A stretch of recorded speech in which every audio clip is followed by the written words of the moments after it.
जुम्मन शेख और अलगू चौधरी दो पक्के दोस्त थे। वो हिस्सेदारी में खेती करते थे, यहाँ तक कि उनका कुछ लेन देन भी एक साथ होता था। दोनों एक दूसरे पर पूरा विश्वास करते थे। जुम्मन जब हज पर गया तो अलगू पर अपने घर की जिम्मेदारी छोड़ गया था, और जब अलगू बाहर किसी काम से जाता तो जुम्मन को अपने घर की जिम्मेदारी दे दिया करता था। अलग अलग धर्म के होने के बावजूद दोनों के बीच भाइयों जैसा प्यार था, और यही उनकी दोस्ती का मूल मंत्र भी था। जुम्मन शेख की एक बूढ़ी मौसी खाला थी, जिनके पास थोड़ी बहुत जमीन थी।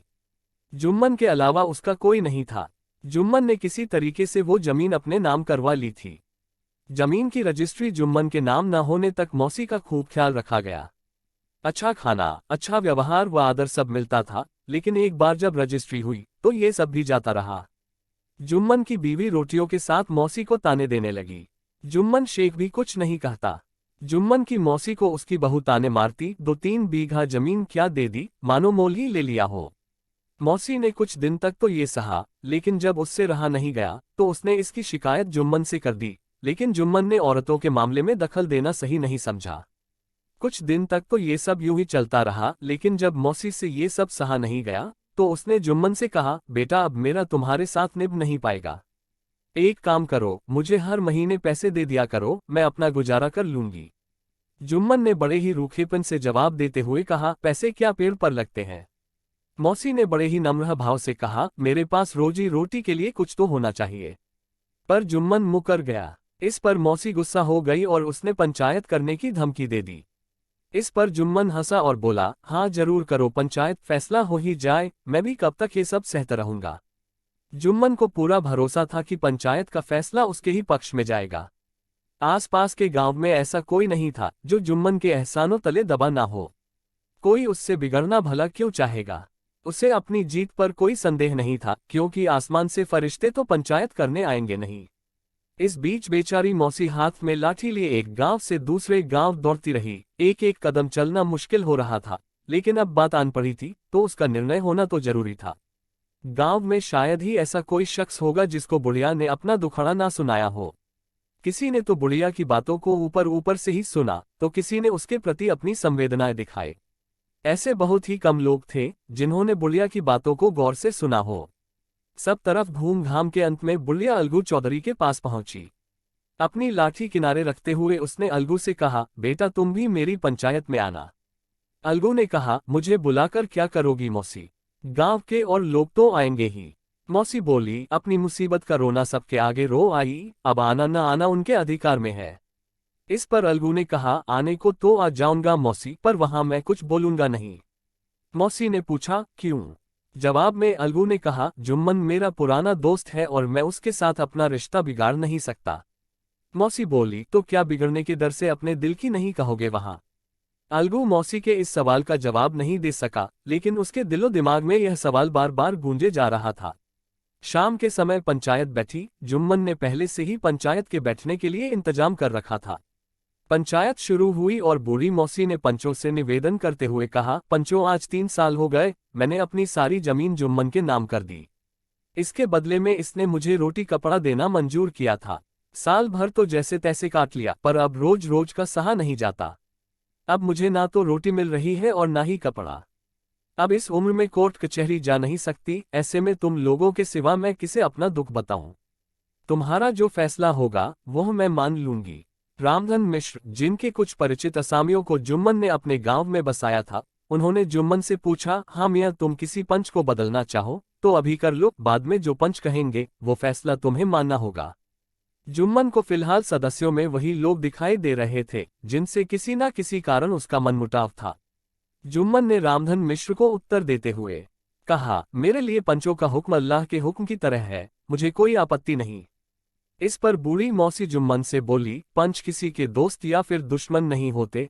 अगर तुम्हारा किसी पर विश्वास नहीं है तो रहने दो, तुम अलगू को तो अच्छी तरह से जानते हो ना, तो मैं उसे ही सरपंच बनाती हूँ। ये बात सुनकर जुम्मन अंदर ही अंदर बहुत खुश हुआ। अपनी भावनाओं को छुपाते हुए जुम्मन ने कहा, चलो अलगू चौधरी भी ठीक है, मेरे लिए तो जैसे रामधन वैसे अलगू। अलगू ने जैसे ही यह बात सुनी तो वो थोड़ा असमंजस में पड़ गया। वो इससे कन्नी काटना चाहता था, सो वह बोला, अरे मौसी, तुम तो जानती हो कि मैं और जुम्मन बहुत अच्छे दोस्त हैं। इस पर मौसी ने थोड़ा गंभीर होते हुए कहा, बेटा दोस्ती के लिए कोई अपना ईमान तो नहीं बेचता, पंच तो खुदा का ही नुमाइंदा होता है। इस पर अलगू चौधरी ने जुम्मन से कहा, देखो मैं और तुम पुराने दोस्त हैं, हमने हमेशा एक दूसरे की मदद की है, लेकिन अब पंचों से जो भी निवेदन तुम्हें करना है वो करो। अलगू की बात सुनकर जुम्मन ने सोचा कि अलगू ये सब बातें केवल दिखावे के लिए ही कर रहा है।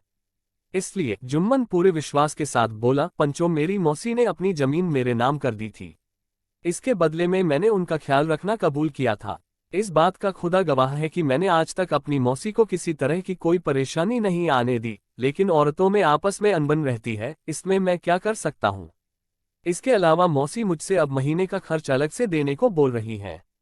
इन्होंने मेरे नाम अपनी कितनी जायदाद की है ये सभी लोगों को पता है, और उससे इतना लाभ नहीं कि मैं मौसी का महीने का खर्च निकाल सकूं। दान पत्र में भी इस तरह के खर्चे का कोई जिक्र नहीं है। अगर ऐसा होता तो मैं इस तरह के झमेले में पड़ता ही नहीं, बाकी पंचों को जैसा ठीक लगे वैसा फैसला करें।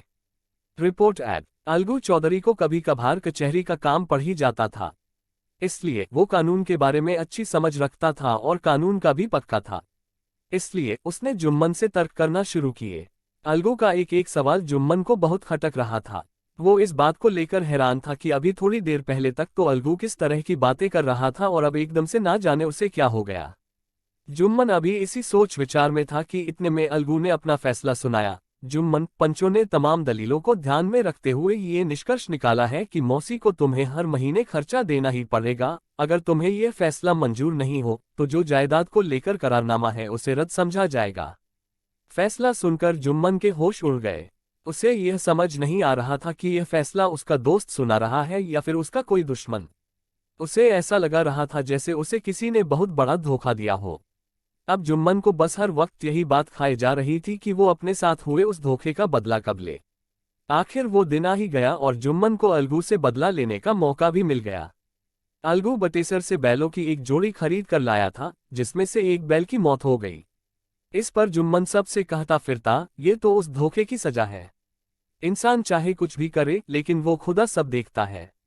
Next stay. वहीं अलगू चौधरी को इस बात का शक था कि उसके बैल की मृत्यु ऐसे ही नहीं हुई है, बल्कि हो सकता है कि जुम्मन ने बैल को जहर दिया हो। चौधराइन ने भी इसे लेकर हामी भरी। इसी बात को लेकर एक दिन चौधराइन और जुम्मन की बीवी के बीच में काफी बहसबाजी भी हुई। अब अलगू को ये समझ नहीं आ रहा था कि वो अकेले बैल का करे भी तो क्या करे। गांव में ही एक समझू साहू नाम का व्यक्ति था। वो इक्का गाड़ी चलाता था। उसका काम गांव से गुड़ लाद कर शहर की मंडी ले जाना और वहां से तेल व नमक आदि लाना था। समझू का मन अलगू के बैल पर आ गया था। उसने देखा कि बैल काफी अच्छा है तो दिन में 2 से 3 चक्कर शहर के हो जाएंगे, तो उसने इस बारे में अलगू से बात की और एक तय दाम में बैल ले जाकर अपने खूंटे में बांध दिया। समझू को नया बैल क्या मिला वो फूले ना समाता। दिन में 4-4 चक्कर शहर के लगाने लगा। ना उसे बैल के चारे की फिक्र होती और ना ही उसके पानी की। रात को बस रूखा सूखा भूसा सामने डाल दिया करता था। बेचारा बैल दम नहीं ले पाता था कि समझू उसे फिर हाँक देता। एक दिन शहर का चौथा चक्कर लगाकर समझू साहू वापस आ रहा था। उसने इक्के पर 2 गुना वजन लादा था। दिन भर की थकान से बैल मुश्किल से ही चल पा रहा था। अंधेरा होने वाला था और समझू को पहुंचने की जल्दी लगी थी।